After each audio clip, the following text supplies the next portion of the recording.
सकाळ. श्री स्वामी समर्थ. नमस्कार सर्व ताईंना. मी उज्ज्वला स्वागत करते तुमचं माझ्या आणखी एका आजच्या नवीन ब्लॉगमध्ये. ज्या ताईंनी कालचा व्हिडिओ पाहिला असेल त्या ताईंना माहिती आहे आज आमच्या इथं पित्र आहे. काही ताईंना असं वाटत असेल की सकाळी सकाळी पुरणाची डाळ का लावली, त्यासाठी मी तुम्हाला परत एकदा सांगते. आज आमच्या इथं पित्र आहे, या तुम्ही पण जेवायला. कुकर लावून घेतला, मला चहा पण केला. आता चहा पिते आणि देवाची पूजा करून घेते. देवाची पूजा करून घेतली. आज काही पूर्ण देव काढले नाही, उद्या सर्व देव काढून स्वच्छ देवांना आंघोळ घालून घेईन. आज तेवढा वेळ नव्हता. अजून बरठ्याचे लेपन पण केले नाही, ते पण उद्या करणार आहे. आणि बघा अशी झाली माझी देवाची पूजा. कळस पण कालच भरलेला आहे, नाही तर अमावस्याला कळसातले पाणी पण बदलतात, तांदूळ पण बदलतात. पण मी पौर्णिमेला बदललेले आहे, त्यासाठी आज काही बदलले नाही आहे. आलं, कोथिंबीर, जिरं आणि हिरवी मिरचीचं वाटण केलेलं आहे. सर्व भाज्यांना हे एकच वाटण टाकणार आहे. पुरण पण आपलं शिजलेलं आहे. छोट्या सिलेंडरवरती गूळ टाकला आणि पुरणाचा कुकर खाली ठेवला. तर गवारची भाजी टाकून देते. टीव्ही चालू करते, तुम्हाला आवाज येणार नाही. छोट्या सिलेंडरवरती मी कुकर ठेवलेला होता, तो सिलेंडर पण संपला. गवारची भाजी काढून घेतली आणि त्याच कढईमध्ये मेथीची भाजी टाकते. मेथीच्या भाजीला फक्त जिरा आणि मिरची टाकते.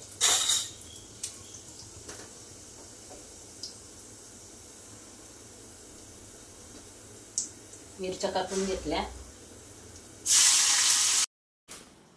आमच्या इथं आमच्या आत्या पित्रच करत नव्हत्या, कारण पहिल्याच वर्षी जेव्हा माझे लग्न झाले त्यावेळेस मी त्यांना म्हणाले, तर त्या मला म्हणाल्या की जे माझे मोठे दीर गावाला राहतात ते करतात म्हणून. लहानपणापासून मी तर बघत आलेली होती, जेवढे मुलं असतील तेवढे पित्र करतात किंवा मग एकत्र करतात. मोहरी, कढीपत्ता आणि हळद तेलामध्ये टाकली कढीसाठी. बेसन आणि दह्याचं मिश्रण एकत्र केलेलं आहे. आणि जे वाटण वाटलेलं होतं हिरव्या मिरचीचं, आपण ते पण यातच टाकलेलं आहे. तेल जास्त तापलं होतं, त्यासाठी गॅस बंद केला होता. जे आपले पूर्वज जे आहे ते आपल्या इथं जेवायला येऊन थांबलेले असतात असं मला माहिती होतं. कारण देवापेक्षाही पित्रांचा आशीर्वाद हा खूप वाईट असतो. त्यासाठी मी लग्नाच्या दुसऱ्या वर्षापासून पित्र बनवायला लागले आणि जेवढे मला माहिती होते त्या पद्धतीने मी पित्र करत होते. आमच्या गावाला फक्त भाजी, चपाती, वरण भात, कुरडई, पापड, वडा आणि कढी एवढेच पदार्थ बनवतात. बरेच पदार्थ मी तुमच्यासारख्या ताईंकडून पण शिकत गेले. काही गोष्टी मला माहिती पण नव्हत्या की पित्रांना हे पदार्थ बनवतात म्हणून. जसं मी बघत गेले तसं मी करत गेले आणि आतापर्यंत ते करत आले. जर अजून काही बनवत असतील तर ते पण तुम्ही मला सांगा ताईंना. आज मिस्टर मला मदत करताय ना, कुरडई पापड तळून देतात.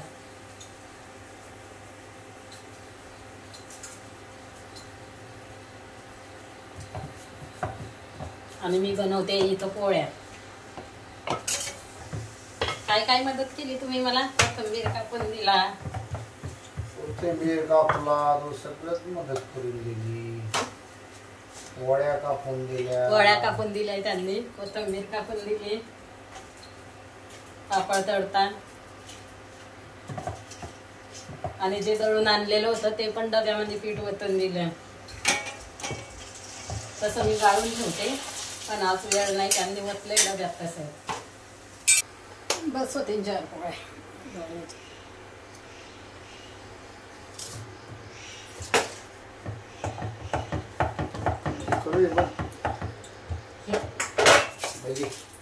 येतील का तुम्हाला?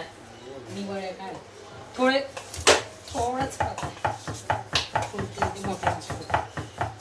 तेल टाकलं असेल तर तुम्ही करा शकता. जास्त जळत असलेलं असेल तर जळते. मूळवर काम आहे, जळ तेल उडणं राहू द्या तुम्ही.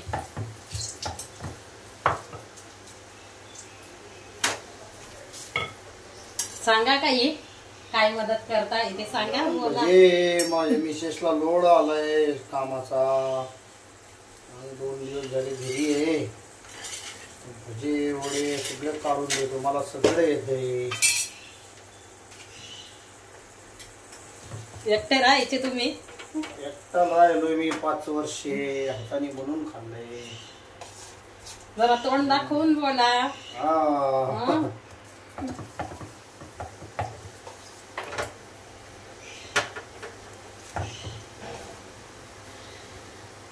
छान करताय, छोटे छोटे. जाळू नका फक्त.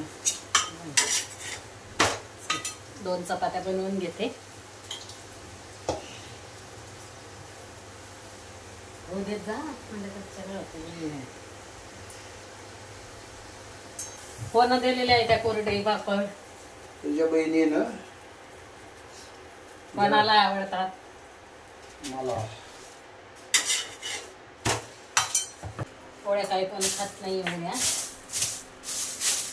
आणि त्यांनी पापड तळले, भजे तळले, ज्या वड्या केलेल्या होत्या आमच्या पानाच्या त्या पण तळून घेतल्या. तेवढा त्यांना आता करून देते, म्हणजे ते तळून देते मला. किचन मोठ्यावरती आज तुम्हाला खूप सारा पसारा दिसत असेल, पण तो नंतर अजून येणार आहे. आता पहिले नैवेद्याचं ताट भरते. आणि आमच्याकडे आमच्या बाबांचा फोटो पण नाही, आणि त्यांच्या नावाने फक्त ताट वाढतो आणि ताट ठेवतो आणि पाया पडतो, माझी मुलं आणि मी. ज्या सर्व भाज्या केलेल्या आहेत त्या सर्व थोड्या भाज्या मांडल्या. माझे मिस्टर 6 महिन्याचे असताना त्यांचे वडील वारलेले आहे, त्यामुळे त्यांचा फोटो आमच्याजवळ नाही. त्यांच्या नावाने आम्ही असे ताट भरतो आणि त्यांना नैवेद्य दाखवतो. त्यांना सांगतो, तुमचा आशीर्वाद आमच्या पाठीशी कायम असाच असू द्या. आमचे जर काही चुकले असेल तर आम्हाला माफ करा. जे आमच्या इथं साफसफाईवाले काका आहेत त्यांना जेवायला ताट वाढलं तर ते नको म्हणले. त्यांना जेवायला देणार होते पण ते नको म्हणतात. त्यांचं काम चालू आहे, अजून घरी घेऊन जातो म्हणले डबा. त्यांच्यासाठी डबा पॅक केला आहे, त्यात कोरडई आणि पापड गेलेत. आणि भांडी भरपूर होती, मोठी मोठी भांडी घासायची आहे. जी छोटी भांडी होती, ताटं वाट्या आणि स्वयंपाकाची, ती सर्व घासून खाली ठेवली एका गाडीमध्ये. आता राहिलेली भांडे घासून घेते आणि किचन मोठा पूर्ण क्लीन करून घेते. ही बघा 2 जाळ्या भरून भांडी घासली. ह्या एका जाळीमध्ये मोठे मोठे भांडे ठेवले आणि ह्या जाळीमध्ये जे छोटे भांडे आहेत ते सर्व ठेवले.